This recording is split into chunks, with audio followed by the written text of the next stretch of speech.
After Charlene's family reported her missing, the police conducted a wellness check at her and Jeffrey's apartment. According to the police report, when Jeff opened the door, he stepped outside and quickly shut the door behind him. When he was questioned about Charlene, he said they had an argument on July 3rd because she wanted to go and party for 4th of July and he didn't because he had to work the next morning. And he hadn't seen her since. He also claimed that this is normal behavior for her because she likes to go off the radar. It's also important to add that Jeff owned a porta potty and disposal business, and Charlene's car was found in a nearby gravel lot that Jeff owned. That gravel lot was actually used to store his dumpster containers. After a little while, the officers asked Jeff if they can come into the apartment. Jeff agrees to let them in.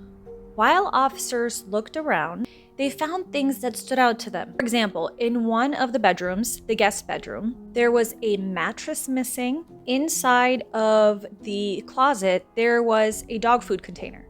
And in the other bedroom, there was a bed, men's and women's clothing, which didn't seem too odd at the time.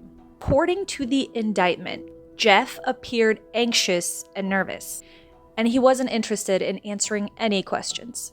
So the officers observed that there was not a dog present and there was no Charlene in the apartment. Because of the growing concern for Charlene's safety, law enforcement requested an emergency ping of her cell phone. It was reported that her last activity was on July 1st near their apartment. Police go back and ask Jeff to come in for questioning. He declines. Then on July 10th, Jeff goes into the Littleton Police Department and gives his statement. He's basically sticking to the same story, but then he says Charlene took all of her clothing and took her dog and vanished. But if you remember, when the police initially went and took a peek around the apartment, they did notice women's clothing in the closet as well as men's clothing. Let's fast forward a little bit.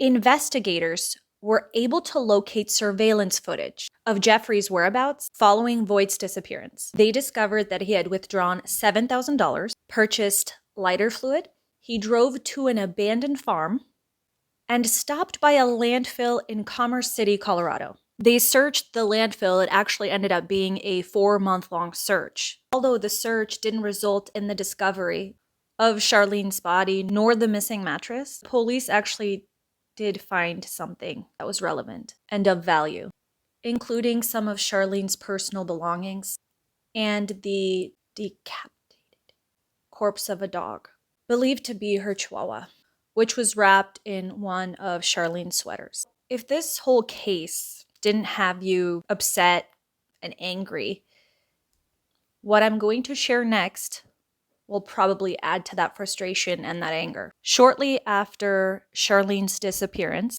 Beier ended up fleeing to Russia. He actually ended up getting married just a few months later. Oh, and they had a child together. In July 2019, the new wife actually ended up calling the Littleton Police Department. Jeff had beaten her repeatedly. He also ended up getting a new girlfriend and moved her in with his new wife. She ended up filing for divorce from Jeff. According to the indictment released on June 1st, 2020, Beier has been charged with first-degree M, first-degree felony M, SA, 2 counts of tampering with evidence, third-degree A, and 2 counts of attempting to influence a public servant by misleading authorities about Charlene's disappearance. Beier is also charged with aggravated animal cruelty. Beier has been arrested in Russia, but it's unclear at this time when he will be returned back to the United States to stand trial.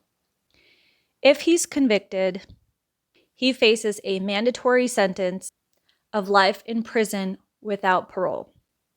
According to my research, Charlene's body was never found.